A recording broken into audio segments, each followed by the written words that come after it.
I didn't get any strange abroad, but okay. it's kind of a crazy story. So Sorry. what?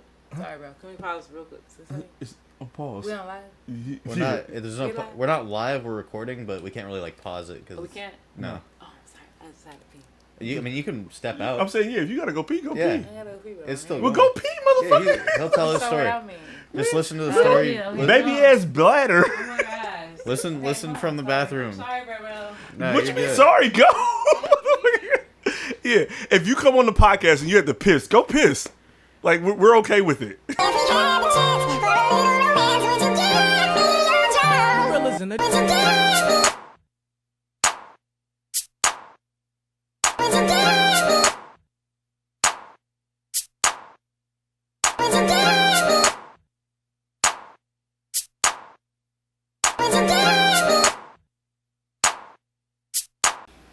Oh yeah, it's going.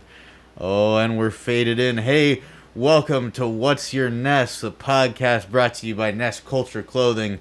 I'm your host, Spenny, joined as always by Alex Great, and we have our guest today, Dani, our guest on the Ness. And Danny's the best, because we're going to talk about WorldliNESS. Hey, you want to take a guess about the meaning of WorldliNESS? Well, your guess is as good as mine. Alex, what do you know about WorldliNESS? They call me International Alex, actually, because I've been everywhere in the world, and by everywhere, I mean, like, the United States and China, and that's where, like, most of the world is, right? So, yeah. I've been everywhere, so, can't stop me, can't stop, won't stop, And Dani, how your WorldliNESS, where in the world have you been? Yeah, bro. I've been in the motherland. I've been in Africa. I've been in China and shit. With my bro here. Europe. Keeping it going. Caribbean. So, Europe. I'm all around the globe. Awesome. That's a lot of places. I went to Europe when I was a youngster, but I haven't been out of the country in about 10 years. What? I just got back from Mexico. It was my first time out of the country in almost 10 years. Before that, I was in Canada. Okay. But that doesn't really count. Okay. Well, before we get too deep into it, this podcast is called What's Your Ness? So, What's Your Ness today is WorldliNESS. And you know how we do every time we do. Lately, I've been saying the trigger word for Google to get my phone to give the definition, and then I watch back the podcast and I realize 15 phones are going off. So I'm going to not do that this time, and I'm just going to ask what the definition is. We got it pulled up here. It says, 1, worldliness, the quality of being experienced and sophisticated. Both display wisdom and worldliness of much older men. And then the second definition, concern with material values or ordinary life rather than a spiritual existence, which I don't think exactly applies to kind of the travel theme that I was thinking of when I shot this idea to you, but it's a, Yeah. Bro, we're just going to wipe that out. Okay. Wipe that out. Hold on, scroll down until we can't see it. Okay. Oh, we can't even scroll down, huh, because it's at the top. No, you know what I found, though, here is what are examples of worldliness, and it says... talking about a person's awareness and connection with the larger world. It implies a certain amount of style and poise as well, a graceful, knowing way of moving through the world. As a child, you might admire your older cousin's worldliness as she travels across Asia. So I think that's very relevant. Yeah.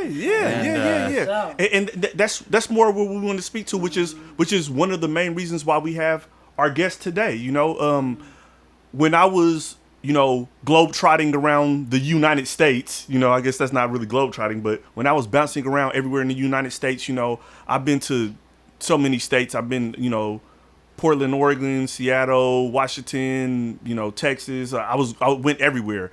But I had a birthday, and I was like, man, I felt like it was childish of me to keep traveling inside the United States. So I decided to travel to China. And one of the deciding factors to why I decided to travel to China is because one of my closest and dearest friends, Dani, was in China teaching English.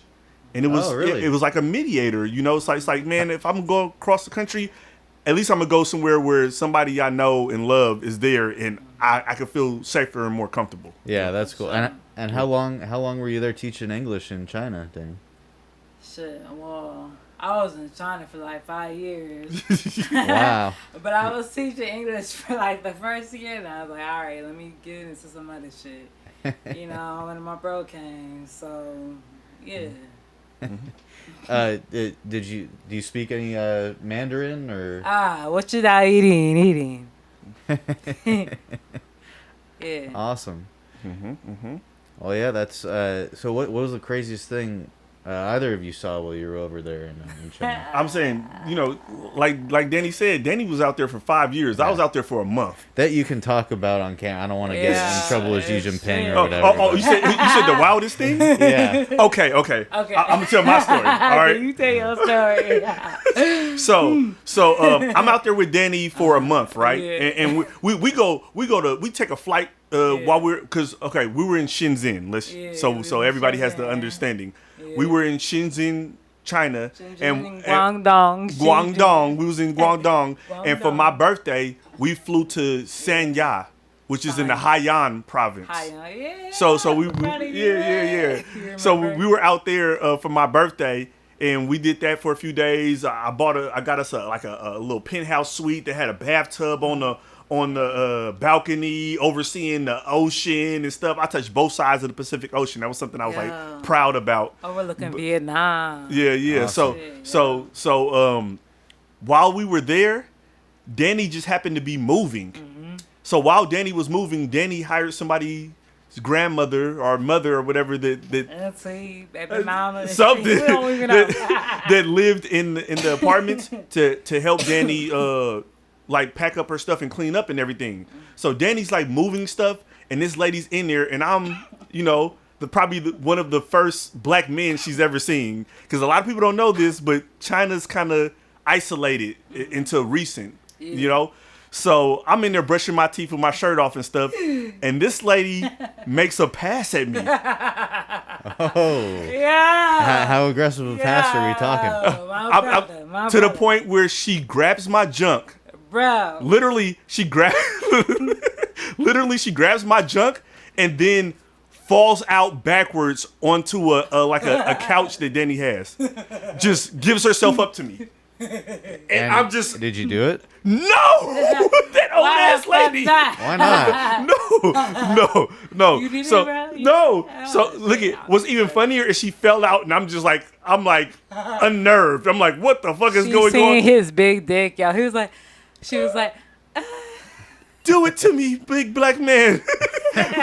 But she fainted, but luckily, Danny walks in and she hops up and acts like nothing's happened. And then I act like nothing happened until she leaves, and then I tell Danny what happened. But that's the wildest thing that happened to me while I was traveling abroad, you know? Bro, I gotta say that's the like craziest thing that happened to me too. Like shit, my nigga, why you ain't bruh. Shit laid it on thick. Like MAC lipstick. That was a elderly woman. I wouldn't have felt right. Danny hooked me up. She could have been your soulmate, and you never would have known. You don't knock it till you try it. Oh, okay. Well, if I go back out there and I find her, I'll knock her down for you, Spinny. You better. I hope you know. I got my dick grabbed when I was in Mexico, but it was not nearly as cool as that, and I really didn't want anything to do with it because it was a small man. Oh. Were the hands soft though? Thankfully, my jeans were on, but I was basically running around an apartment for about 30 to 45 minutes, running around the living room while my friend was banging his friend, who's a chick, in a room. Oh my God. And he thought that I had come there to bang him, but I was just there to look after my friend because he was fucked up getting a cab with these random people. Yeah. And so they go off in the room, and it's just me and this guy, and he's just like, hey, sit here. He's like, siéntate aquí. And I'm like, and so I sit like across from him, and then he like sits on the arm of the chair and starts feeling me up. And I'm like, no es para mí, no quiero eso, nada, lo siento, no es para mí, not for me, not, you know, I don't, entiende, but 30 minutes, no es no, like no means no. No. He would, I was like, and at one point he goes, quiero comer, which means I want to eat. And I was like, oh. And so I walked to the kitchen, and I'm like, that. tienes comida? You got food? Like, let's cook something up. Like, it's good. And he goes, no, quiero comer. And just like, like bro, Hey, man, he wants to eat that. he wanted to eat that gringo chorizo. See, yeah. And he wants some sausage. So, abroad, I was an excellent wingman for my friend. I will say, the shit that I had to put up with just for him to get his rocks off. Yeah. Man, Spinny, you're just that guy, man. You come through for the squad, you know? Yeah. And that's why I love you, bro. Because you always come through for the squad, man. Yeah. But, yeah. I would have had to leave. I would have left my friend there. No lie. I didn't know where, dude. We were in the back of this fucking, like, condo. They were rich, too. They, like, took us in this random taxi. We're in this back of this huge condo complex. I'm like, dude, we got to get out of here. Like, the chick finally came out, and I was like, hey, this guy's been trying to fuck me for the last 30 minutes and is not taking no for an answer. I've just been running around the living room. We need to go now. And he's like, all right. He's all fucked up, you know. Oh, my God. Hey, man. And then I was telling the Uber driver about it on the way back and, you know, practicing my Spanish a bit. He thought it was so funny. They have Uber in Mexico? Yeah, they got hella, and it's always like $5. It's like regular Uber? Regular Uber, and it's hella cheap. I've never even been before. Okay. I've never been to Mexico at all. But Danny, what was the shit called, the Uber in China? Because it's not called Uber. What was that shit called? Goddamn. Was that Didi? I don't know. You know what? I remember Taobao. Didi. Taobao is what we use to get the drain. Yeah. So I went out there and I did. Taobao to get the bottles in China. Yo, I had to make sure my bro was good, yo. Yeah. Because I came out there and I wanted to get like some Ciroc and shit. Yeah. And we used Taobao. Look at this. This is before, like, so this was in 2017 that we went out there, right? Damn. So, I went out there. Danny was already out there. So this 2017 when I went to China. Yeah, that's 6.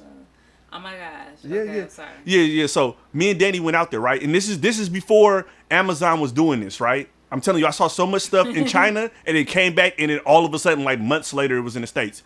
But Danny got me on Taobao for a good price. I bought me some big bottles of Ciroc, and it came to a locker that was right by Danny's fucking apartment. So like the shit came, and we just went down there, put in the code, boom. My Ciroc's there. Nice. You pop it open. Like I said, it was already packaged up and everything. It was like super dope. Yeah. And then I came back and now they have like these Amazon lockers. I'm like, man, they're fucking biters, bro. Yeah. Like people think that all these companies be coming up with new ideas. They be stealing them. So I say that to say to people, don't think that you have to be first. You just have to be better. Yeah. Or you have to target a specific market. You don't have to come up with a completely unique idea, you know? If you see something that you like and you think you can make it better, you can build a business on making something better, you know? For sure. You know, like I think people with my worldliness, you know, my sophisticated, you know, education and things of that nature, I think that's something I want people to understand is that people think that they have to come up with this new radical new idea that no one's ever came up with to move forward or start a business or to, you know, create something big. And you don't have to, you know, you can just see somebody doing something and realize that they're not doing it to the best of its ability and do it better than them. And you can take their market share. Absolutely. We're looking at you, Bezos. Taobao would like a word with you. So I said the craziest thing. I feel like Spinny said his craziest thing. Well, and just the last part of that was the funny thing was like the Uber ride home. My whole reason for going down there was to practice my Spanish, and I was having a great time doing it. Mm-hmm. Even in the like being sexually harassed for 30 minutes and like trying to explain that I wasn't trying to get down. But I'm talking to the Uber driver, and he was very very homophobic. Oh, really? Like, well, I told him the story. You know, I was like, you know, what happened. Like, I was there with my buddy. My buddy's with shit, and he was like laughing at first, but then he's like, oh yeah, demasiado hombres gay aquí. Like, there's too many gays here. Like, no me gusta. I was like, no. I was like, tengo muchos amigos gay en los Estados Unidos. Gay es muy bueno. No problem con gay. Like, you know, but I'm not. No means no. Yeah, consent is the point of this story. So it was like super interesting, like having to have these like somewhat heavy conversations in a language that I'm like not very good at, and I'm continually learning. So I don't know. That was dope. That was my fun experience. I mean, there was some other fun stuff I can't really talk about on the internet, but it was It was nice. So craziest. So Dani now craziest. So yeah, Craziest world, Danny, whether it's in you China travel- or somewhere else or you out in the travel- world. Craziest, like, how do we define crazy, bro? Something Man, that just whatever stands you out. define it as. Yeah. Shit. What's the craziest I mean, thing I that happened to definitely you? love when you came to like visit, bro. Like it was just like, I don't know. It just like really like melted my heart, like for real. Cause like we've been like friends since we was like 10 years old. And just to like see you out here in this element, like enjoying yourself, like it was I just, definitely like, did. It was just such a beautiful experience. Like, dude, we went to like this spa and like the like fucking hills of like Sanya. We went to like shit over like fucking 50 like different types of like spas. Yeah. Like flavors Man, and shit. I got We was so in many massages. Our own element, yo. We was in the motherfucking we was in a like coffee spa. We was in a chocolate spa. We went Like, to it was a just so hot beautiful. spring. Yeah, hot springs. Nice. Yeah, natural hot springs. Yeah. So still, what's Yeah, the and then- craziest thing that this happened to you? Like I said, not even when I was there, but what's like the craziest thing I mean, to be besides honest- you crashing on a moped or? Man, to Oh, be shit. honest, like I definitely had a lot of beautiful experience, but I say the like most crazy experiences like when my daddy went to college out there, bro. Your dad went to college in China? Yeah, no. When he went to when he went to prison. Yeah, that happened when I was there. That shit. Sorry, yo. I was in college. Maybe Yeah, I want to go back to high school. hey, you know what's funny Nah, about but that though, yo, Spencer? yo. Spinny. Yeah. You know what's funny about that? What? Is that's what black people tell their kids when like a grandpa or somebody close to the family is in jail. They tell them that they went to college. That's like a black thing. Yeah. So it's Well, kind of funny. basically, It's yeah, kind of my funny. daddy went to That was like a Freudian slip Yeah. of her trying to explain like her Real. dad went to jail out there by saying he went to college. That's so. Oh my god. No, that's like crazy. for real, yo. He really did go to college on the real. Yeah. And I'm so grateful, bro, that you was here. Yeah. Like We were when supposed to that go shit to a was party that happening, night. Yeah. That shit was like traumatizing. It was crazy. So Oh, my so God. my daddy got locked up. My daddy looked like Suge Knight and shit. Yeah, big, yeah. Like, 6 motherfucking 6'7", 7 nigga. he's 6'7". You know? I was about to say like 6'3". He big than a motherfucker My though. daddy big, yo. My daddy big. Like a football player big. My daddy play football, Mm-hmm. So I'm saying, like, That must- that's gotta be 49ers, super Frisco. stressful. Yeah. Being in But another it's just country. like, to what it take, to have like this beautiful experience, daddy, daughter, I'm like trans and shit like that. And it's just like to have my daddy out there, like being in his space, like, yo, like he always been on some kung fu shit, you know what I'm saying? Yeah. I watched it on movies, like it was a dream of his to come out to Asia. You know what I'm saying? And it was just like the fact that he came out and like, like showed up. Like I really didn't grow up with my daddy like too much, you know what I'm saying? But like the fact that he like came out and like fuck with me for like In not another long country. in another country, yo. Yeah. And yo, me and my daddy, we going through our shit right now, but it's like, what I'm saying, Alex was out there, what I'm saying, when we was going through this shit, and it was just like, some basically on some like discrimination shit, you know what I'm saying? Like my daddy was like in jail for some months in fucking China, and I was like, you know what I'm saying? Like niggas go Different. missing Yeah. up in there, you know what I'm saying? And being from the town and shit, from the deep east, it's like, you know what I'm saying? You know, like Huey, like they was out in there, in China and whatnot, but it's just like, a lot of people go missing within within the Chinese specifically, like prisons. So like for real, I didn't know what was going on, and without my brother, you know what I'm saying? Like my bro, yo, you was with me for a good grip. Like we was low key roommates and stuff. And so I was just like, like I really couldn't like do it, you know what I'm saying? Like, and I appreciate you just so much for being with me during that time. He came out for his birthday, but we kicked it. Yeah. You know what I'm saying? We was That up shit and was- down that shit was China, wild, too, But the 'cause- fact that you was out there during that time was like divine timing. Yeah, real talk. Because Feel me? that's what I was gonna say. It's like Yeah. it's crazy that I came out there. Yeah. And her dad was like doing the stuff they did, and he was like chilling, like helping somebody, Yeah. teach kids English. Like he was just chilling though, and somebody like kind of set him up to be arrested, and it just happened. I was out there with her at the time, and then she was also moving. So it's like not only was I out there, you know, rocking with her, and her dad was out there rocking with her, and then he went to jail, and we were supposed to all go out that night, and then she had to move. It was like a lot of moving parts, and then like to where she's like trying to reach out to the embassy to see what can we do about it, because it was really some petty shit. Yeah. But like she said, in China, they move a little different. You know, it's a communist country, and Yeah, things. there's not as many rights. Like, Yeah. it's like a lot easier to. But I will say this in the same breath. When I was going out there is when we were funking with North Korea, and Americans being Americans, I'm like, oh yeah, I'm about to go to China. People were like, it's not safe out there. Like, you shouldn't go out there. And I'm like, why? I'm going to China. Yeah, but North Korea. I'm like, I'm not going to North Korea. I'm going to China. It's not even the same country. Like, what are you talking about? And then when I got out there, walking the streets of China, I didn't see anybody. I didn't see any guns. I didn't see any crime. I didn't see any of that stuff. I actually felt safer walking the streets of Shenzhen, China, than I do walking the streets of Oakland, where I was born and raised.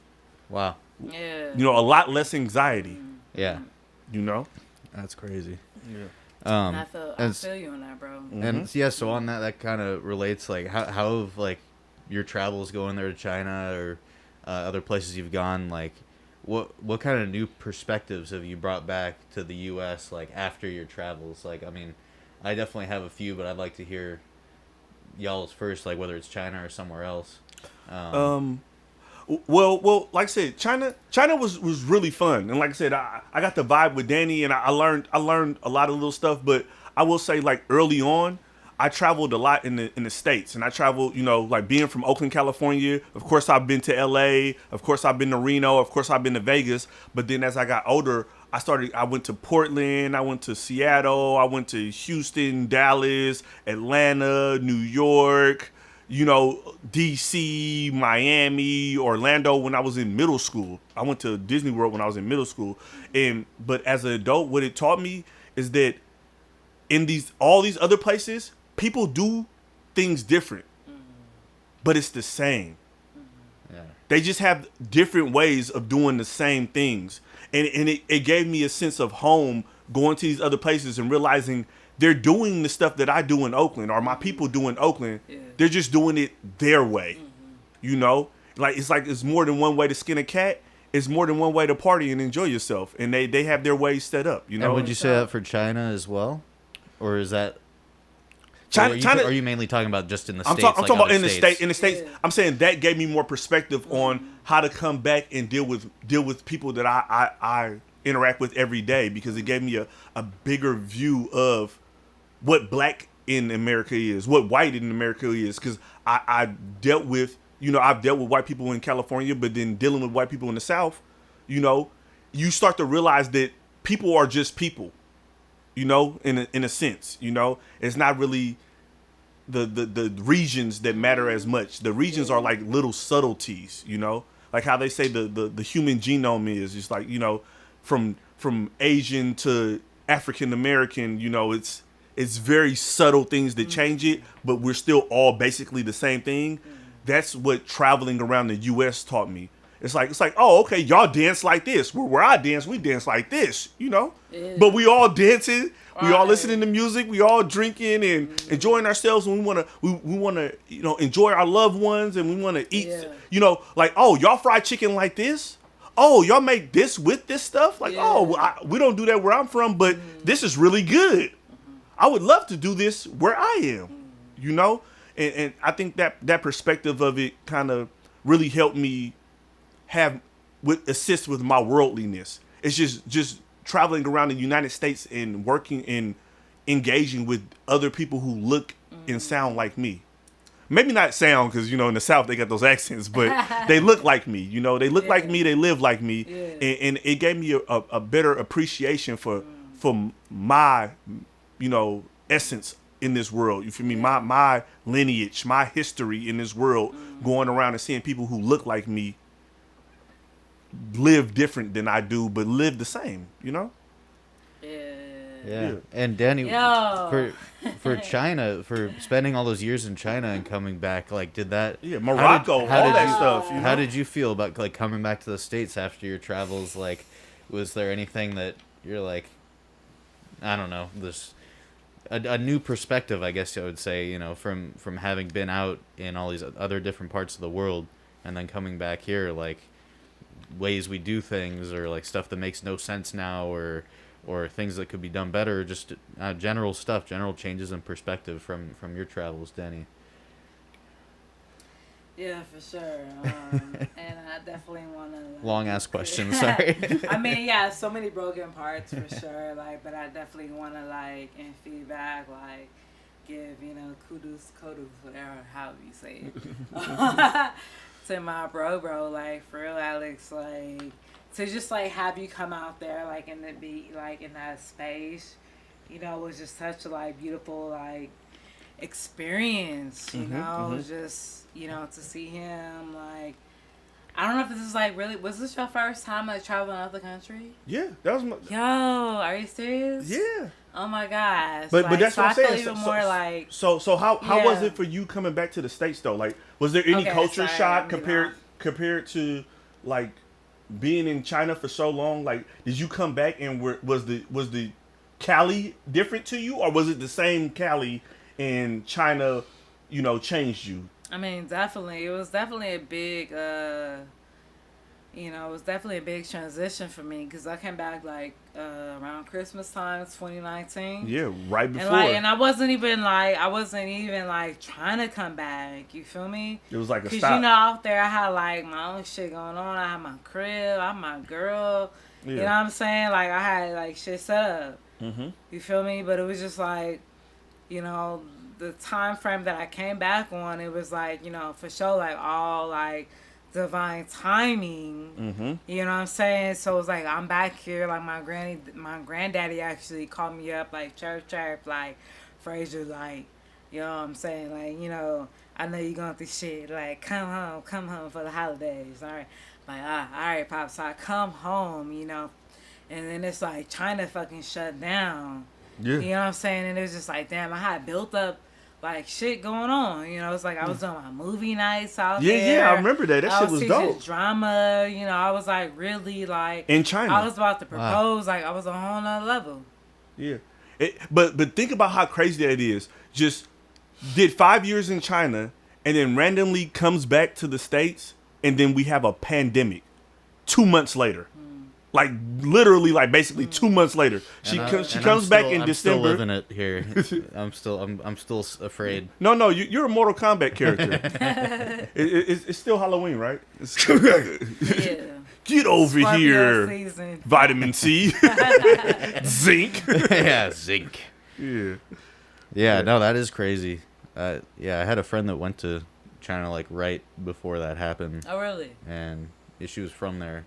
She was from there? Yeah, but she was going back visiting family. And then we kind of lost touch, and then, like, that happened. Yeah. I was like, Yeah, well, I got a question for you, Danny. Mm-hmm. You know, because, you know, when I came, we had Breenie, which is your girlfriend while you were in China, you know, which is a Kenyan woman that went to college in China, so she spoke fluent Chinese. Yeah.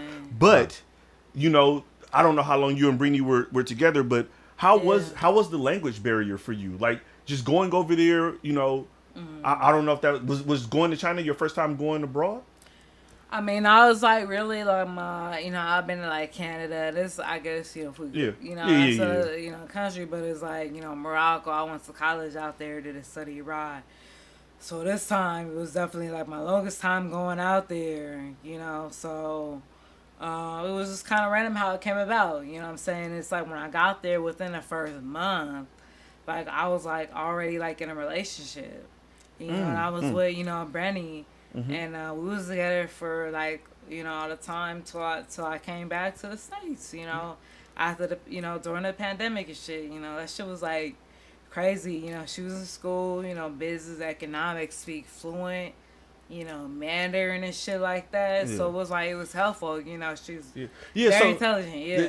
That was my my segue was, how was the language barrier? You know, like how was it? How much Chinese did you have to learn, or did Brini kind of help you with that? So you kind of didn't learn as much Chinese as you should, or because also just so people know, when they bring people like Dani out to teach English to Chinese kids, they don't even want Dani to speak Chinese.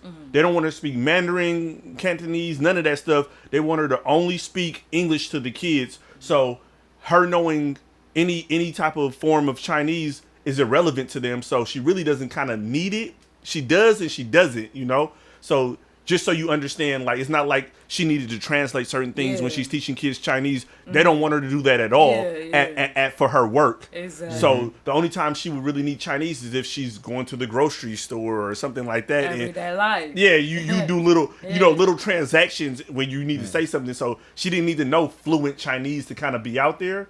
But like, speak to that. How much Chinese did you learn?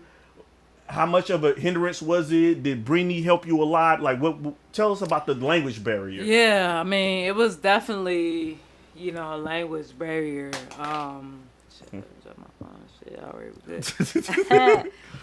Yeah, it was definitely a language barrier.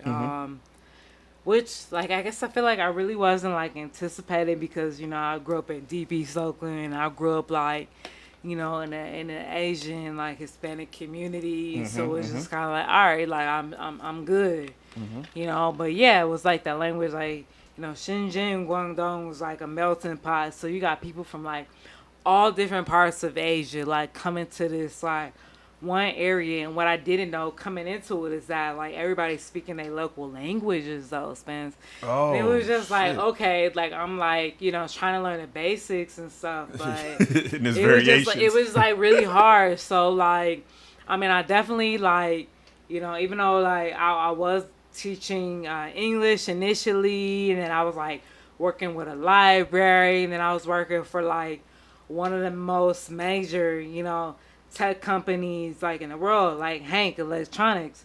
Like, I was in there, but it's just like, I'm still, like, working on my Mandarin, my Cantonese, but it's like everybody's speaking their own languages. So what I found to be most useful is just being out, being out in the streets, being in the hood, being in a barbershop. You feel me? Man, hey, Dani did have a barber out there. I did have a barber. A barber that loves hip hop. Yeah.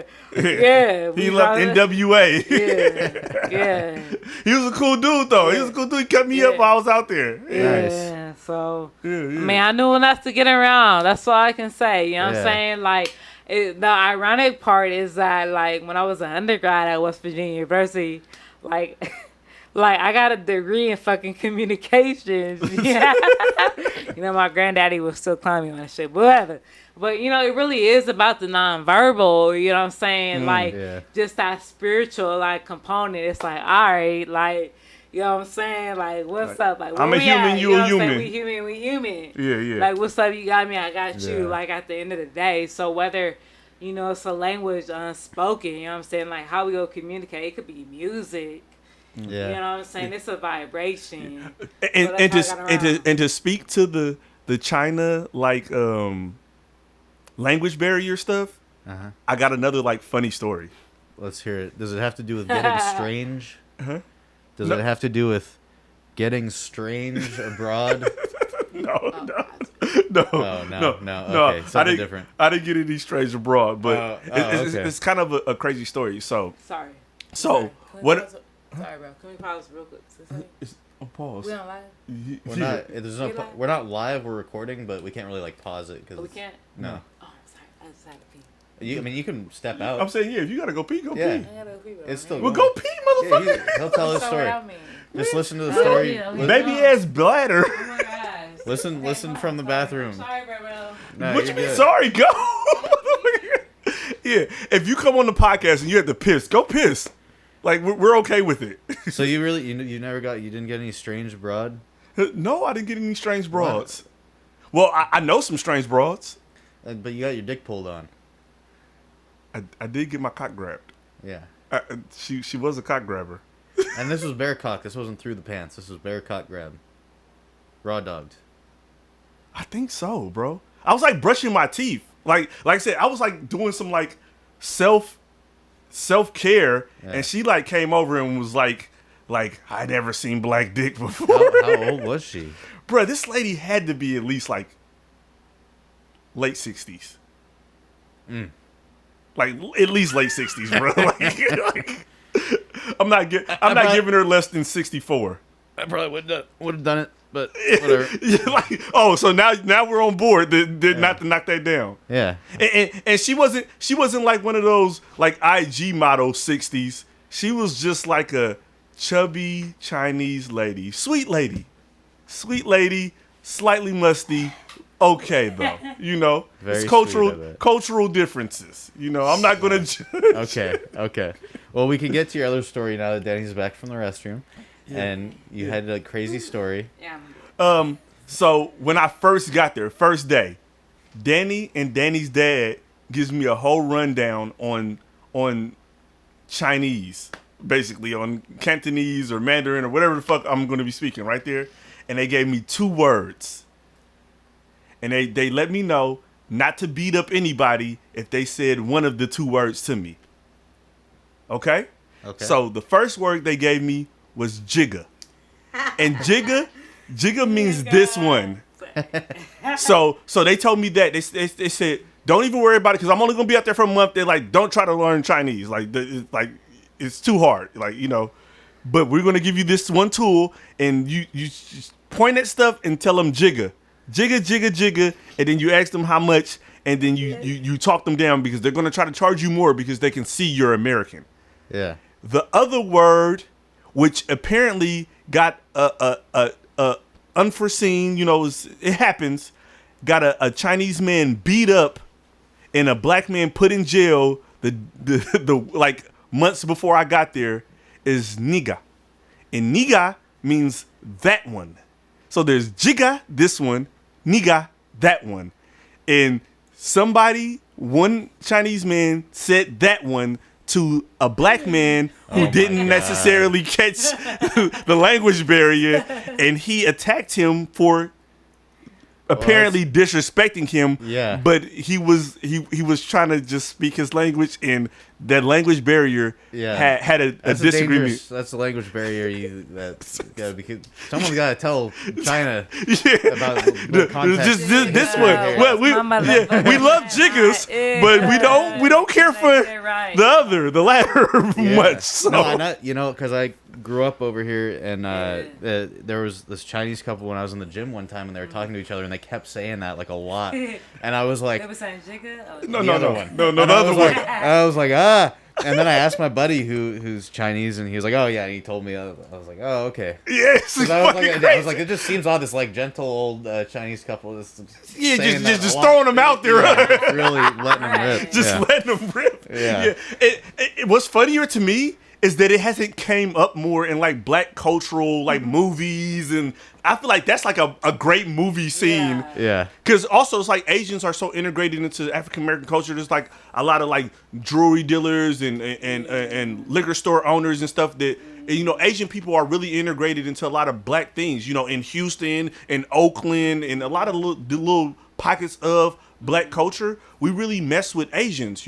Like even in DC, I go to DC a lot because I have a cousin that works out there, and they have things called the carry-out, and the carry-out is just like a little small Chinese restaurant where you can only carry it out. You can't eat there. It's just a Chinese food restaurant where you take it, and they serve like fried rice with chicken wings and mumbo sauce and stuff like that. So I said that to say like that's in the hood.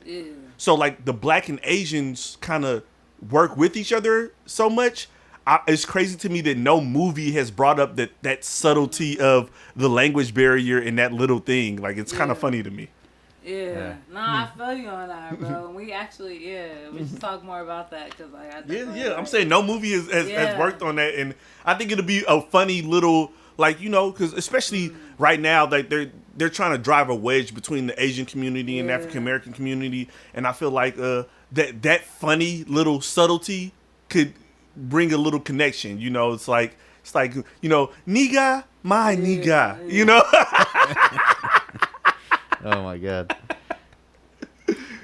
Oh my goodness. That's the crazy part of it, you know what I'm saying? Because like You know, especially like in the Bay.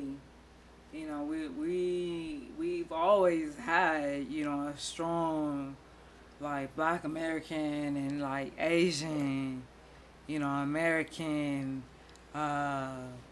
Make sure we can hear you. Tribe, Oh, you know. don't yell. Sorry, oh, You can hear sorry. you. Remember, you can hear Well, yourself. yeah, I'm turning that mic can up I- when alright, it's far I'm back, gonna and right here. then. But if I'm it's gonna close, turn I can turn it down. Oh, okay, so you However adjusted you're for doing Danny. it. 'Cause However Danny's doing it, Danny's chilling. So Yeah. So I'm like you keeping said- an eye on. I'm just the tech techie over here. So like doing you said, in the Bay, we have the Asian American and African American. And what were you trying to get to?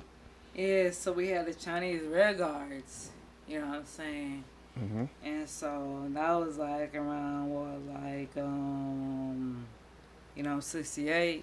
You know what I'm saying? My dad was born in 67. You know, so our your dad was parents born in like 67? shit, My I'm dad fine. was born in 50. My dad fucking old as dirt, dog. I love your daddy though. Yeah. Yeah, but you know what I'm saying? Like, you know, there was a fusion of culture, you know what I'm saying? Like in the Bay. Yeah. In the Bay alone. But I'm saying the You know, Bay is that melting pot. You know, like we But- have Filipino, we have Samoan, we have Chinese, we have Mexican, we have a lot of different cultures and a lot of different ethnicities and races in the Bay Area that aren't in a lot of places, you know, in the United States. You know, That's maybe why New York. We're so quirky. Yeah, Throwing it back, Yeah. but yeah. You know, But they took a lot of that appeals to our quirkiness, you know. Yeah. And like I told you about how much of the U.S. is really on the eastern side of it.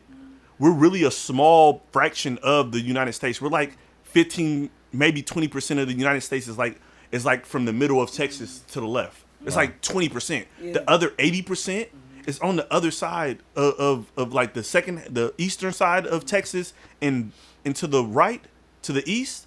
That's majority of the United States. So the Portland, Seattle, well, I'll give the whole state. Oregon, you know, Washington, Nevada, California, little pocket, even Arizona, New Mexico, Utah, and stuff like that.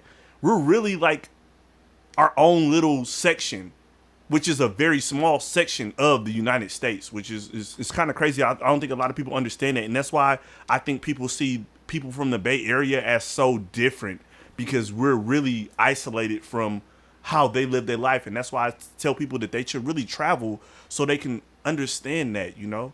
Like, I feel like traveling really opened up my mind to that, to realizing how different I am than people, but how similar we are. And it gave me ways to show them that I'm just like you. It's like, yes, I talk a little different. Yes, I dance a little different, but I'm just like you, bruh. Like, you know, my people smoke, we drink, we, you know, we do illegal stuff because we trying to make it. And, you know, my mama loved me, your mama loved you. Like, we live in the same life, you know, just in different areas. Yeah, for sure. You know? and we all get strange abroad. Why would you put that question in there if you didn't get any strange abroad? I'm sorry if I'm hung up on this, but Because I wanted to ask Danny. well, go ahead. Okay, so Danny, our next question is, have you ever gotten any strange abroad? Have I gotten any strange? Oh, Danny doesn't see. Look It's at having a language strange. barrier. Have I Language gotten barrier. any strange? What you mean? So, have I gotten any so strange this abroad? is probably so. Okay, so we can. Okay. This is like a Caucasian translation. I feel like, because I feel like that's more of a white thing. But I have so many white friends. I never heard it until South Park. Strange abroad. Really. Taming a strange. Yeah. Oh well, I don't know. I feel like I've got it from you guys. So maybe I didn't. I don't know. I always heard you were the first person I ever heard say it besides the Canadians in South Park. It was like a Canadian South Park thing, like, oh, they're gonna tame a strange. For real? That's the only other place I've heard it, and then I've heard you say strange. Is strange a black thing? I don't know. I don't know. Okay, so strange. Let me explain it to you. Strange is just random sex, random vagina. You know, if you're someone who likes, you know, women, it's random vagina. So strange is just like, it's basically like not your regular. Like, okay, you know, you got your girl or you got somebody that y'all used to, you know, max it out some years ago and then y'all got back with it. That's not strange. That's a double back. Well, that's what me and Artie Bo, the great, Trunk Boy alumni. That's what me and Artie Bo call a moonwalk. So if you knock down a chick a long time ago and then you get back and get some pussy like months, years later, that's a moonwalk. But strange. I like that one. I didn't know that one. Yeah. That's a moonwalk. You moonwalk back into that pussy. So, but strange is like a random knockdown. Like, ooh, like this is something new. I wasn't expecting this. And I was abroad and I ran into this chick and she was feeling me and I was feeling her and we did it. We did it. Random's random shit. Like Yeah, it's like rando. Like rando. So Random. that's what strange is. So have you ever gotten any strange abroad? I have. Oh, okay. Well, It's all over now. Shit, we broken up. So what country were you in when you got your strange? Well, yeah, it was China. Oh, you was in China? I also got some strange. Oh, shit. Look, Meowcom moving. I was like, hold on. I didn't know she was with us. Sorry, baby. I got some strange in Taiwan too. Taiwan? But it really wasn't that strange. I don't know if I told you that. It was like random, but it wasn't random, yo. Okay, but it was strange. That was some Lounge John shit. Yo. But I'm saying strange ain't about it being strange. It's about the strange. All right. So it was still strange because I got two strange stories. Okay, go. Let's go. I'm out there doing my movie nights and all that, I promote, and had a fan, and I come through to a crib, after working in the library. Yeah. And what happened? So we chilling in the crib, bro. Can I get some Fiji water? She like, tell me your story. She like, yeah. Like she from like the UK and London and shit. You know what I'm saying? I know you're not talking about my boo Henry. Chick. Nah, not Henry, bro. Oh, boy, if you would have knocked down my boo, we would have had to fight. That's my boo. Not his boo. Well, we gonna see her soon, boo boo. Okay. We gonna see her soon. Okay. So it's a UK. But now this is another chick. A UK girl in China. Yeah. Was she black? Was she white? She was black. A black. She was black and white. Okay, but United Kingdom. UK. In China. Okay. So she was like a fan of the movie club because I used to like, produce my own movie nights and stuff out there. Started out in my crib, started from the bottom. So started out in my crib and then I started getting like independent like theaters and stuff. So anywho, she was like, I was going through shit, whatever, wooty woo. I was in a partnership, we separated. She was like, come through, she said she needed some help taking down her braids, right? So she got her with the braids. Okay, keep going. Braid my hair. Yeah. So anyway, expense. Yeah. So anyways, so I went through the crib, you know what I'm saying, like after work. Yeah. And, after work, okay. Yeah, You got to so work. You went to go help with them braids. I went to the crib. I'm like, how we take her hair around, hair down. Yeah. And so I'm like, yo, we chopping it up. It was kind of like you on some Usher, like you make me want to leave the one I'm with. It was like on some Libra, bro. Like she was listening to me, shit. Like I'm Libra, by way of Scorpio, and shit Leo. So it's just kind of like, she was really like affirming, and she was like, it's getting late. It's getting late. I gotta be shit. But anyway, so I was like, I'm gonna stay tonight at your crib, and so she was like, yo, Dani, like it's after a few hours, like company and shit, all of that. She was like, yo, do you wanna fuck me or not? And I was like, that's my type of strange. Damn, yo. Yo, I was fucking that bitch. I mean, she ain't no bitch, so I'm sorry. That young lady. Thank you for keeping it respectful. No, for real. Like I was, like it was really like amazing. You know what I'm saying? It's like I just felt so much passion in the moment. Oh, so it was some good strange. It was good strange. Oh my goodness. Very like affirming. Yeah. And yeah, like that was that. We went bike riding the next day. It was like beautiful, but COVID and all that shit happened. Lost contact and all that. But you know, sometimes you need some people in your life like that to like, you know what I'm saying? It's like bring you back to life. You know, I was like really like going through a lot. Like, Mm-hmm. you know, I go through things. We all go through things in our Yeah. daily life. You feel me? And it's Mm-hmm. like, you know, it's just like a reminder, like, yo, like, you good. You know what I'm saying? Like, you deserve, like, all the love. You know what I'm saying? So, you know, that's what it is. Yeah. You know what I'm saying? It was So strange.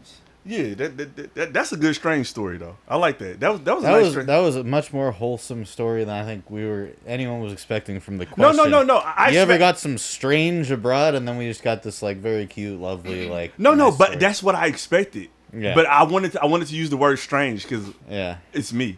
And maybe, like I said, maybe that is a place. Maybe I don't even fucking know where I got that shit from. Maybe I made it up. I'm telling you, I feel like South Park, because you watch South Park, right? I love South Park. Because there's a whole episode about like taming strange. That's the only time I've ever heard But it. I feel like I saw that episode and already knew what strange was. Because as a person who watches South Park, I feel like I watched the episode like, yeah, strange. Like, oh, they talk about strange, you know? Like I was already on strange before they came out with the strange episode. Yeah. Like, because like you said, I was actively watching that shit. Yeah. But Well, yeah, you know, the closest thing I got to strange was getting my dick grabbed through my jeans. Hey man, I It was got my very dick flattering. grabbed. Hey man, we both, that's our strange stories, bro. It's getting our dick grabbed Like, how long abroad. did she I hold it? would have gone for years, I think. My guy, he was a tiny guy, had braces, he was kind of very pushy, you know. Yeah. Not taking no for an answer. That's no good. Not taking no for an answer. And it's not, you know, I wouldn't have, I don't know.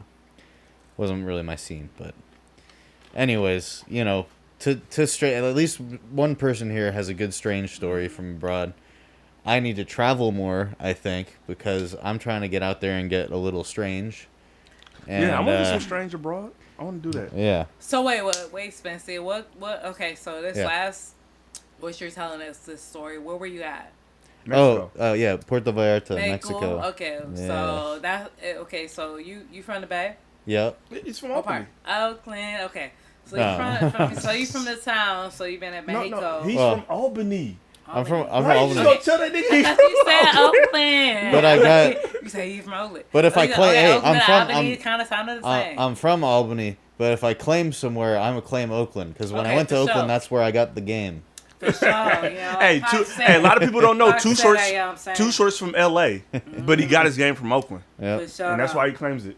For Yeah. sure, though. Well, I definitely claim you. So, Oh, okay, thank so so Albany. So you went to Mexico. So you're wanting to expand now, right now. You travel. Yeah, Okay. I wanted to go before the pandemic because I was Yeah. learning Spanish then, and then everything shut down, and I was like, fuck, and then I didn't have any money, and then I finally saved up a little bit to travel, so it was like my belated Spanish practice trip.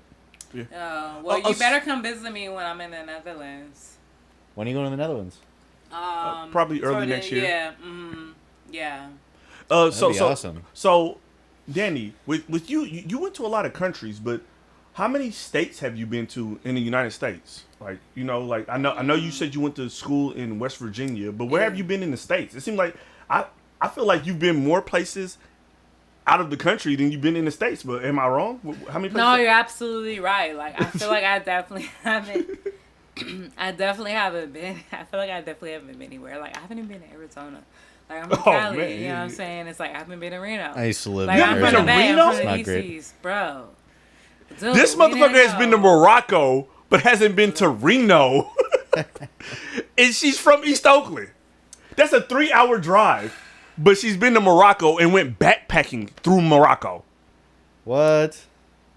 See what happened with it. No, yeah, no, like you absolutely right, bro. Like, I really haven't been that many places In the here in the States? States. Yeah. Like, it's crazy. Like, I feel like if anything, I've been more spots like East Coast, like, cause being in West Virginia, it was like Yeah, you I can can jump go to like shit, you like- know state to state. I was like up north and I was like down south, but like I never really went like Midwest and even just here. You know, on the west side, you know what I'm saying? Like, I haven't even been to Mexico yet. Yeah. Highly You know what I recommend. mean? So Hella it's just fun. kind of like, yeah, like I definitely want to explore more places that's around the neighborhoods. I mean, I just went to Sausalito. For the first time? For the first time. That's not even a different Actually state, got y'all. this For people who bracelet. don't know, that's a city. That's a city in California. Most people don't know about, but Danielle saying she, Leopard's ice cream. Look, so I got this like bracelet. It's cute. And it's from Kenya, actually. Isn't that crazy? So it says peace. oh, it's I from Kenya. You know, you got a thing for Kenya. For people who don't know, So it said- Brini is Kenyan. She's a Kenyan woman that was going to school in China that speaks fluent Mandarin.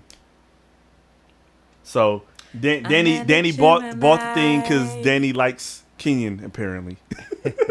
I mean, like, I like everybody. So Spinny, how many places in the states have you been? Like Yeah. how many different states have you been to? We just go states. You know? Okay, states. So I got to list. So I lived in Arizona when I was a kid for a couple years. Oh shit. No. I didn't like it because I grew up like my early childhood. Oh, look out!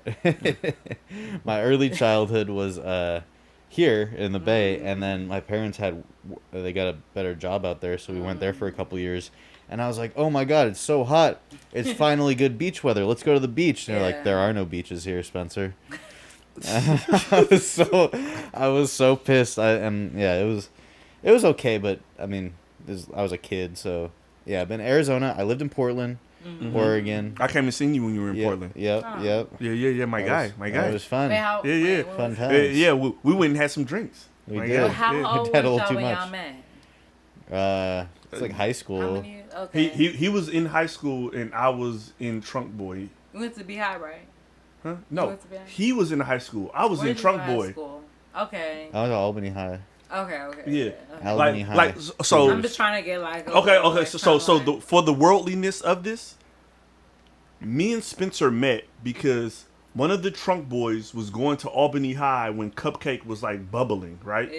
Yeah. And he had friends that were like knew about Cupcake No Feeling, and one of his friends had a video class, Ah. Okay. and they wanted Yeah. to come record us for their video class, Okay. and they came and recorded us for their video class. Yeah, we did like a documentary. a project, right? Ah. Okay. But Wow, we that's vibed so well with him. Yeah. We told him like come back, and when he Yeah. came back, we had him shoot us riding these bikes with aluminum foil and painted, rims on them. Bags. Scraper bikes, Yeah. and he recorded us doing that, and we made like a mock video, music video. I had never made a music video. You guys just happened to be lip syncing it and Really? sent me the song. So I just like put it together, and it was like on the shitty little camera, like it's so super poor Oh my quality. gosh. But it blew up. Yeah. I mean, Yeah, but like I said, a lot of people don't know that we were one of the first. We were the first. The Trunk Boys are the first Bay Area group to have a viral video on YouTube.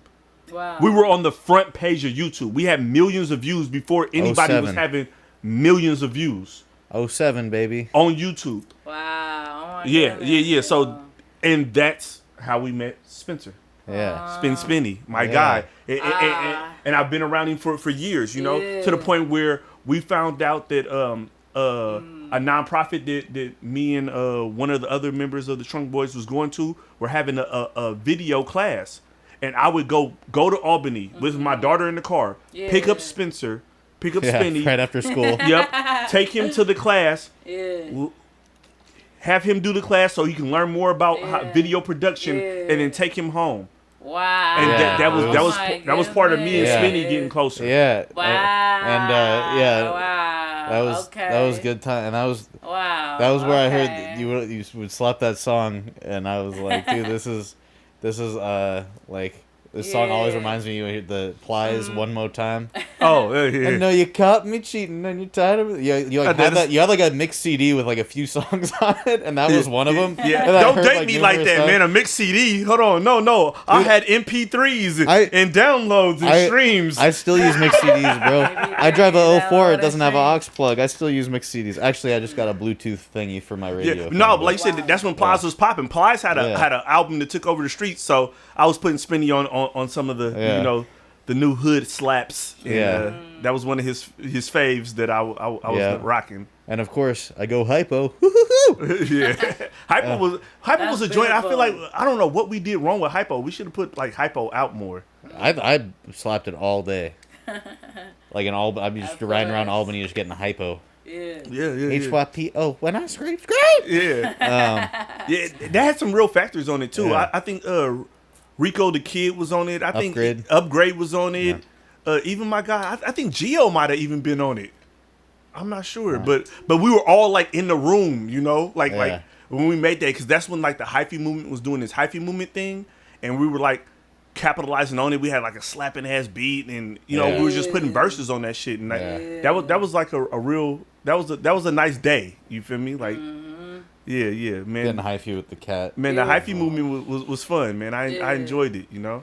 Yeah, but that's part of that's part of that worldliness. Just like you know, I've experienced a lot in life. You know, like I did music and was a part of the hyphy movement. You know, my music group has a classic Bay Area slap that even the kids still you know are into. To the point where, did you see the thing that there was like a club in Sacramento? My buddy sent me a video that was playing Cupcake No Fillin', and they were playing our YouTube video on the fucking walls, like all the walls of the club. I don't know what, I need to get the name of the club from them, but it was somewhere in Sacramento, and they're. I got one better than that.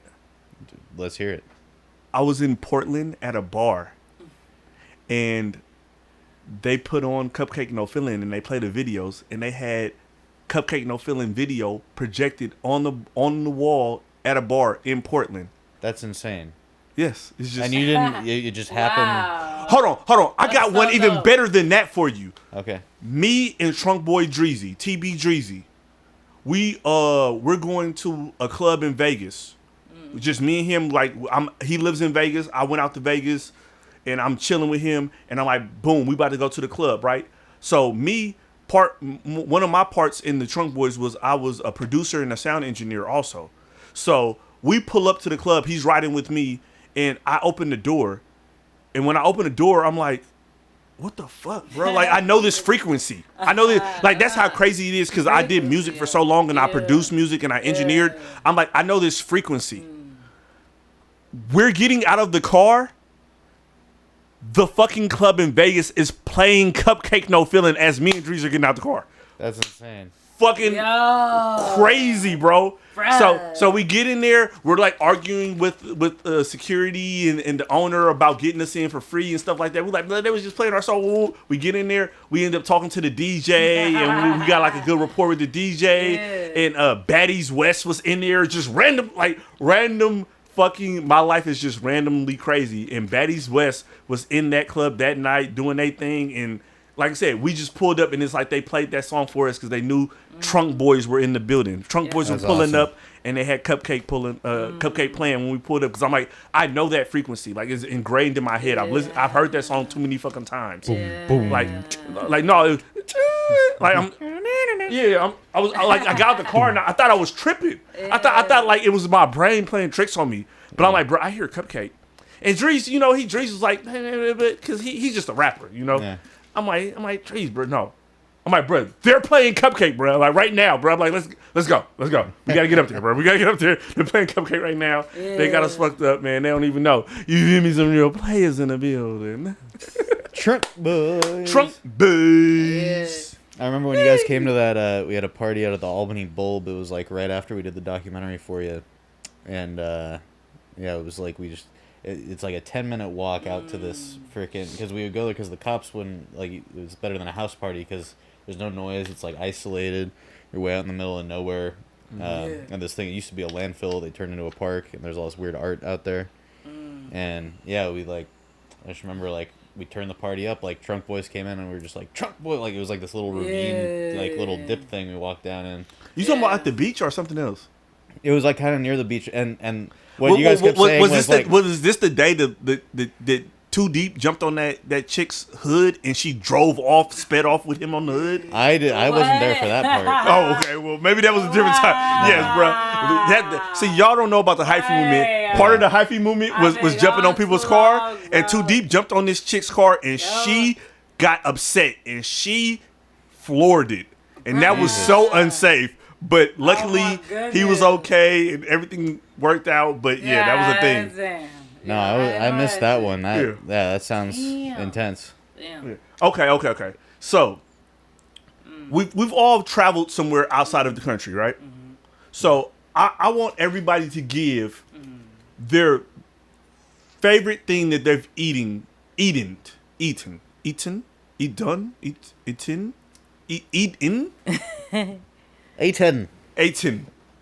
Yes, let's go with A10. I like A10. A10 sounds very sophisticated.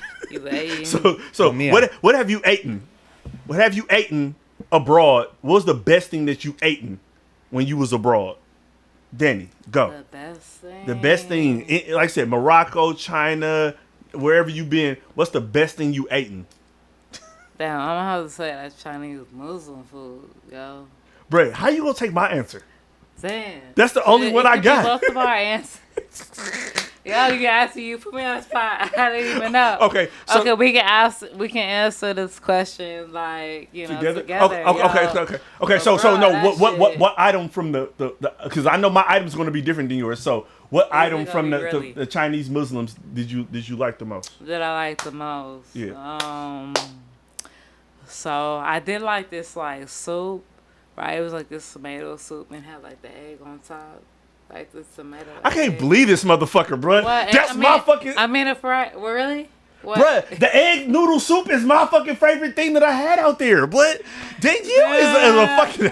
But no, you said tomato, so keep going. I will let you do your thing. Do your. Let me stop interrupting. I mean, I like that. I like the fried rice, and it's crazy because we was there. It was just it was a lot of black people from the diaspora, and it's they only fuck with the Muslim food. Yeah. But I mean, the chicken was bomb. You know what I'm saying? What kind of chicken? It's allowed. What kind of chicken? Bake. Barbecue. Okay. You know what I'm saying? And also, I got lamb, fish. Yeah. The food there is gonna be fresh. Okay. Feel me? So just for some people who may not be catching what's going on. While Dani was in China, Chinese people, if you're from America, because we're not judging anybody, if you're from America, you may not eat some of the things that Chinese people eat. Actual Chinese people, right. Not Chinese Americans, not your homies, not your homie Bao and all them, they kick it with you in the hood. I'm talking about actual Chinese people from China. They eat crickets, they eat a lot of different things, and they prepare it differently. Yeah. So to be safe, while Dani was living abroad, Dani would eat at a Chinese Muslim. There's a lot of Chinese Muslims. A lot of people don't know that. They think Chinese people is just Buddhists. It's no. There's Chinese Christians, there's Chinese Muslims, and these Chinese Muslims have actual restaurants because, like I said, Muslims eat halal, and they eat healthier, and they go about it a little different. Because if you're eating abroad, like my friend Max, he went and ate abroad in Thailand and ended up getting sick because they just prepare food differently in different places. And if you don't have the gut for it, it'll get you sick. So to be safe, Dani always bought food from the Chinese Muslims because they prepared things halal. For sure. No pork and all that shit. Yeah. So with that being said, while I was out there, the first meal I had was from the Chinese Muslims, was fried rice. Fire fried rice, cost me $2, big ass bowl. But the best thing I got from that, from the Chinese Muslims, was this egg noodle soup with a fried egg on top. That broth had more flavor than African American vagina. Wow. Shit, Yeah. yeah. I would like I said, it's healing food for sure. Yeah, the broth was crazy though. Like it I didn't expect it to be like that. It was just I was eating the fried rice so much I wanted to try something different, and I'm like, oh, noodles, broth soup, like egg, like fuck it, I'll do it. But when I got it, it was like these frothy noodles, like these egg noodles. So they're like kind of filling, but then the broth was fucking crazy. So like I'm out there eating with chopsticks, right? But then they give you a spoon to soup up the broth, and when I'm hitting the broth going crazy, then I'm chopping down the fried egg, which is it's no yolk, it's fully fried, hard fried egg. But then the egg, and it's like boom, it's like the egg is giving you some of the protein, but then it's like this broth and this noodles, and it was. Bro, it was bananas, B. Nice. And it's nothing like that I can get in the States. That I have to go back to the Muslim Chinese spots in China to get that. and that was the best thing I got abroad. But Spinny, I need to know. You said you just went to Mexico. Did you get any good Mexican food while you were in Mexico, or did you just? Are you kidding me? It was super, and it's such good pricing. I mean, what part were you at again? So Puerto Vallarta. Okay. So it's there's like a lot of touristy areas, and if you're in like near the resorts or like right on the beach, yeah, it's gonna be like American prices basically. But the more like into the town you go, there's some amazing. So there was this one taco spot that's like a super well known one, and it's like kind of touristy, also locals. It's at night, like there's like a line around the corner, and they're like running out, like setting up tables on the street so they can seat more people. Called Pancho's Tacos. And I had the al pastor taco there, which is like the like the shawarma, like the giant meat that's like next to the fire. Yeah, like up that's on pork, stick. right? Yeah, they cut it off onto the straight off the thing onto the taco with some cheese. It was like one of the best things I've ever tasted. And and then just when we going? Yeah. I'm hungry. And price, yeah. I'm hungry right Yeah, now. I'm horny now. Yeah. Man, he said, man, He they sliced the meat onto the cheese. Oh yeah. And I want some cheese on my meat. Yeah, and price wise, I forget the name, but I mean, there's a lot of little spots like this. But there was a place where like fish tacos for like $1, like, and it's just like the taco is really just a tortilla and fish, and then they bring all the toppings and sauces. They'll like make salsa in front of you at some places. There was another place called Oasis de Holy, which was right next to the resorts, but it was still really good price, and it's like in the sand, outdoor seating on the beach with like umbrellas and like an overhang over you. And I had the ceviche there, fish. Bro, ceviche okay. was really good. I'm gonna say this here on the podcast. You went by yourself? I went with a crazy Who you go friend. with, Spencer? I Who you go with? I'll go with y'all next time. My Okay. friend this time, I told you, got me into like dick grabbing situations, so I'm not, I'm not. Yeah. You know. You know who else goes to Mexico a lot? Who? Pharaoh Dreezy. Do they go to Vallarta or they go to Tijuana? Where do they go? I think they go closer to the border, so they probably like Tijuana. Not Tijuana, Juarez? but I'm saying I know they be closer. I don't know if they be in Tijuana. Hold on, hey Google, call Drees. Like I think it's fine. Gamo. No. I'm gonna call Drees. Drees will know. Because I met Gamo's crazy. I was like, I love that guy, I'm but gonna be on to Mexico. Oh, that's fine. no, that's it. I think they got some property out there or something. I met this one dude that lives in El Paso, and he like walks into Juarez, which is right across the border, like super close, which like a lot of people think of as like really dangerous, but as long as you're not directly involved in any shit, you're pretty good. And he said it's cool, but there's like a gringo, like the cops will just shake you down. You have to bribe the cops. Hey, Dreezy, you're on the podcast. What part of Mexico do you go to?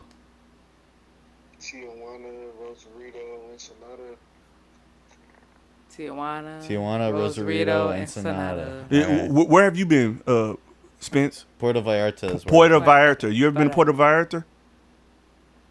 I haven't been here. Okay. So Spinny was telling us, I think he went to the more touristy spot, but I guess Tijuana's kind of touristy, right? It can be. It's Yeah. kind of hood too. Yeah, that's what like. There's parts of it that are touristy, but then you can go in the town and it's like there's all kinds of shit. Okay, so look at Dreezy. We're doing our worldliness episode, because this is what's your Ness episode, right? And we're doing worldliness, and we just asked Spinny, I got my sis Dani here with me too, and we asked, what's the best thing that you had abroad? And since you've been abroad, what's the best piece of food that you had traveling abroad? Like, what was the best thing? Do you remember the place name? Do you remember what it was? Tell us what you had. It was a quesadilla. A quesadilla? These American quesadillas, flour tortilla with meat and cheese inside. Damn. It's like a chalupa, but way Chalupa. better. It's I'm crazy. hungry, Like, yo. It's crazy. And then they got them right on what's the name of that street? Revolution. Who? It's Revolutionary. Revolution. That's the street. It's the main strip. And this is where? Were we talking about Tijuana? Yeah, in TJ. Okay. TJ, Tijuana, Hulu scenario. Where we at? I heard they got Revolutionary. good Chinese food there I'm in hungry. Tijuana at the Hong Kong Club. Is it true that there's good Chinese food? Yeah, I'm that's not hungry, Chinese bro. food. That's the other type of. Look, we gonna get burrito right now. Oh, well, that's an inside joke like we don't know about. It's a I'm whorehouse. hungry. Oh, so It's like a well-known all whorehouse. all the fresh seafood. Up In the RPG. all right, Drizzy. Appreciate you making a guest appearance on the show. We got to get you on one day, but yeah, we just wanted to ask you about we were talking. Spinny was talking about this El Pastor that he got, and I wanted to know, what's the best thing you got abroad, in Mexico. So I told him that you and Pharaoh, bounce around in Mexico. So I wanted to know what part y'all were in and what the best food y'all had out there, because that's what the topic was on. I was talking about this egg noodle soup that I got in China that was bananas. So I wanted to hear about that Mexico joint. Because I still haven't been to Mexico, so Dude, that's what I was just saying on the podcast. Like, I got to do Mexico. Whether we do Tijuana or Puerto Vallarta or whatever, I need to just put our big toe in the border. Yeah, I need to go out there and try some of the food, So we got to do that soon, bro. We're gonna be getting deeper into Mexico too, because we gotta hit Tulum and. Okay, when y'all trying to go? And all that, so that's probably gonna be next year. Okay. Like I said, keep me posted, bro. I need to do the Mexico thing, so I might come link up with y'all too, just for a day or two. Okay. Hey, Spinny said he's down too. I think he enjoyed himself in Mexico. He knows a little bit of Spanish. That's all I need. Yeah, we bring Preem, we'll be good. It's all good. Yeah. All right, bro. So, peace and love. Peace and love. Later, Drees. Can we go to Mexico tomorrow? I'm still recovering. I want to go. Y'all should. I'm still recovering. I when definitely did you want to go back. Spence? I want to go back. I didn't drop my dick. No, I'm trying to go back. Like, it was hella fun. And Dude, for real, let's go. the thing is, like, I got flight credit. it was definitely interesting traveling with yeah. someone else. Like, traveling with, because it was like a guy that I've only known for like a year. It was like a friend of mine, and we kind of on a whim drunkenly decided to go. And like I know him, I felt like I knew him pretty well, but like I kind of like when like stressful things happen, it was kind of like a emotional roller coaster of a trip, I would say. But it was fun though. Yeah. Okay. So Yeah, it's all good. to Dani, how many countries have you been to? Could you count that out for us right quick? Countries. Because you've been to four. I've been to like 5 countries. Okay. 5 countries? I think it's like 5. So you've been to 4 continents, right? Yeah, at least. So North America, Asia, Africa, Europe. Yeah, have you been to any other? What is the other ones? The other ones suck, right? Oh, you haven't been to South America. You haven't been to Antarctica. Not yet. You haven't been to Australia. Not yet. Okay. So as somebody who has been to multiple countries, multiple continents, I've only been to 2 continents, so I'm going to concede to you.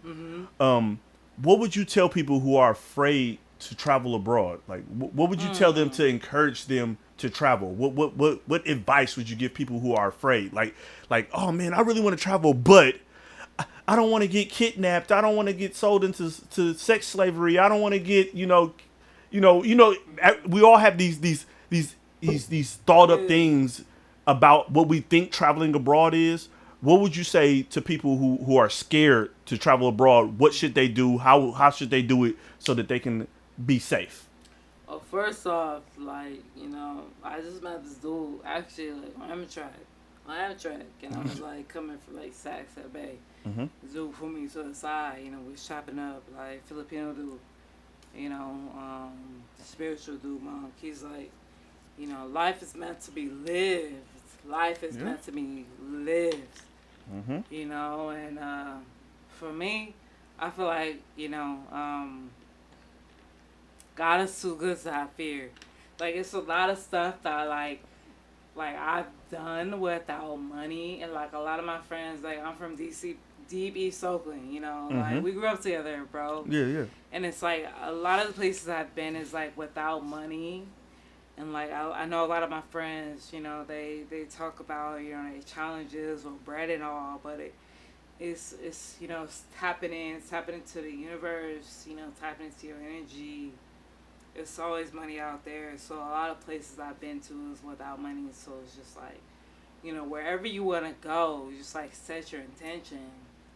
Set your motherfucking attention. Yeah, yeah, I You feel that. me? Like I'm about to leave out again.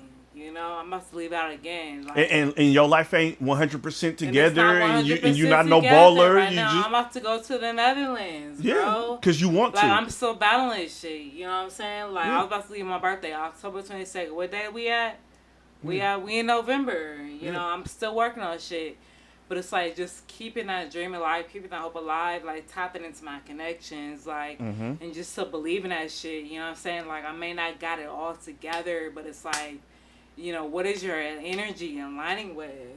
Yeah. You know what I'm saying? Most like definitely. it don't matter. Like at the end of the day, like of course you gotta like, you know, make sure, you know what I'm saying, like you're in the right space. You know what I'm saying? Like, what is your reasoning behind doing all this? But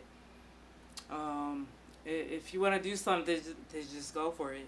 Yeah, I like that. If you want to do something, go for it, you know? And especially where we're at in the world to where you can Google stuff and you can, you know, you can get into Facebook groups and Discords and all type of stuff and ask some questions to make you feel more comfortable, you know? Yeah. But it's nothing really holding you back, because I'm going to tell people this. When I went to China, my flight to China, which was an 18 plus hour flight, was like $400-500.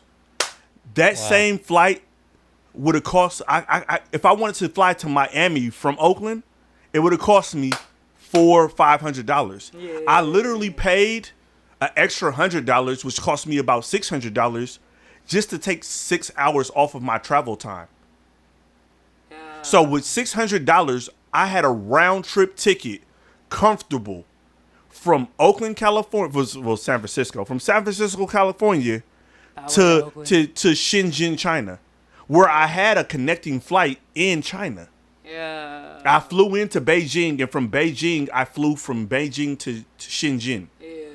And that was 18 hours, and it cost me $600. Easily, I could look up a flight right now, and I guarantee you, even a month out, if I wanted to go to New York, it's going to be $600. It's going to be $700. Yep. You know? Because also, for people who don't know, I want y'all to get very familiar with this in the podcast. I am a ex street pharmacist, ex-rapper from Oakland, California. I am bougie as fuck. I do not fly Spirit. I do not fly Frontier. I am too good for that shit, okay? Yes, me. I am. Ex-street pharmacist, ex-rapper from Oakland. Do not tell me that, oh, they got $75 round trips. I'm not flying no fucking goddamn Spirit, nigga. I will pay a $250 for that flight as long as it's not Frontier or Spirit. So I am bougie. What's so bad about? I've never done Spirit, but it seems like a good price. But it's just completely fucked. Have you ever seen the movie? Crash? Have you ever seen the movie Soul Plane? Yeah, long time ago. Well, I haven't, but it's like Soul Plane. Okay, that sounds fucking awesome. I mean, you might. No, okay. So look, I'm gonna give you like real reasons. Okay, so like on some real shit. The real reason why I don't fuck with Spirit is because, one, what I've already heard is that their planes are very small. One, their planes are very small. Yeah. The seating is very tight. The beverages aren't complimentary. True, you have to pay for carry-on bags. True. And you have to pay for carry-on? You have to pay for carry-on. That's the one. That's a deal breaker for me. Okay. I got one even better than that, which is one of the main reasons, which is the main reason why I don't fucking fly Spirit. They cancel a lot of flights. Oh, fuck that. Yeah, fuck that. I like security. Yeah. I pay for security. Southwest fucked me over the holidays last year, though, with that whole thing. Southwest got you? That. Oh, see, okay. Everyone, like, the whole airport. I was just trying to fly down to L.A., and, like, the whole fucking airport was packed with people sitting there, like, because Southwest was just canceling, like, every fucking flight. It was crazy. Yeah, I've never had that issue, but what I will say is when I fly in the States, if I'm flying Southwest, it has to be to Portland, Seattle, Vegas, like those immediate areas. Yeah. If I'm flying outside of like the West Coast, I'm going Delta, American Airlines, One I like that's really nice that I took my daughter on. JetBlue. Oh, okay. I got a story about JetBlue. JetBlue. I had a chick that I was talking to in Long Beach, and I used to fly JetBlue to Long Beach because Long Beach. What? Sorry. My mommy said hi. Hey. Who? So she on the podcast. You on the podcast now, mama? No, man. We doing something. We'll call you when we done. But from your fellow Aries. No. We doing something. Okay. So Okay, yeah. So Sorry. I used to fly JetBlue because the Long Beach airport, which is a tiny airport, like you can piss from the front to the back of the Long Beach airport. Yeah. But they had JetBlue flights, and they used to be cheap. So I used to be able to fly from SFO to Long Beach for like fucking $100 round trip, like $150 round trip or something. And JetBlue had these blue potato chips, and I used to think it was so cool. My chick would come pick me up from the airport, and I used to kick it with her, and then I would fly back. So that's the only experience I had with JetBlue. But no, I was referencing Virgin America. Oh, okay. Those pink lights in it, and then they have like the little controllers to where you can play games on the little screen on it. The first time I took me and my daughter on a flight, we went to San Diego to go to Legoland, and I took her on Virgin America just so she could see, like, that'd be her first experience on a flight. It's nice. like this nice ass, ambiance where these pink lights are glowing, and they have screens, and they have fucking video game controllers for you to play games on the little screen. That's awesome. Yeah, I've never flown Virgin. That's cool. That Yeah. sounds So nice. that's dope. That's the dope thing about Virgin. It's like if you ever want that kind of experience, like Virgin is dope. Yeah. I know she had hella fun too. Yeah. Dani, you gotta realize this. Sorry. Yeah, You you want to do music, right? You gotta understand a microphone. Testicles, 1, 2. Did you say testicles? Yeah. You said testicles? Well, no, we but are- I thought that was, sorry about my mama. My mama was just calling me back because she was No checking problem. in. And on that, You know how we are. moms be. We Something have happened. I can't hear you now. It's been about an hour and a half, and I gotta get up early, and I gotta eat some damn food. Talking about all this freaking food Yeah. has made us all hungry. I think. I don't know if there's something people should choose. Okay. Well, this is the What's Your Ness, podcast brought to you by Ness Culture, and what we want to do with this podcast and with everything that Ness Culture does is we want to make sure that everybody out there, we want everybody watching this podcast. We want you to comment. We want you to like. We want you to love. We want you to let us know what we can do better. You to let us know what we did bad. We're here to be better for you. But when you're watching this podcast and any of our interactions with any of our guests, or if it's just me and Spenny, I want you to always in life to choose happiness. No doubt. That's what Ness Culture is here to do. We want you to make sure that you understand that whether you're broke, poor, homeless, or just sick, happiness is something that you can choose. We don't see happiness as something that you obtain from financial gains or success. Happiness is a choice every day. Yes, and we want to make sure that you guys go out into life every day and choose happiness. You don't have to be rich, you don't have to be successful to choose happiness. Don't allow anybody, anything to bring your vibe down, bring down your vibration to a level where you don't choose happiness in every moment. I don't want you to allow people to come into your life and make you negative. Choose happiness. Yes. So from Alex Great, from Ness Culture to you, that's the last message we want to leave with everybody watching this podcast is to every day, every morning, every moment, choose happiness. Yes. Amen. Yes. Happiness has been chosen. Yes. Signing off from wherever the hell we are, this basement. Yeah. This is the What's Your Nest basement. We in the Shout out. hide out. Hold on. One more time. Come back to me. Yeah, we're on you. I want to say thank you. Yes. Thank you to our guest Dani Yeah, for showing thank up with all of her expertise and traveling, her worldliness that she's been able to indulge with us on today. So thank you, Dani, for being not only our guest, but our first guest. Yeah. You are our first guest on the What's Your Nest podcast. thank you for being here with us. The We first guest of the appreciate Ness. you. Yeah. Man, I appreciate The first Ness guest. Yeah. Or are you the first guest Ness?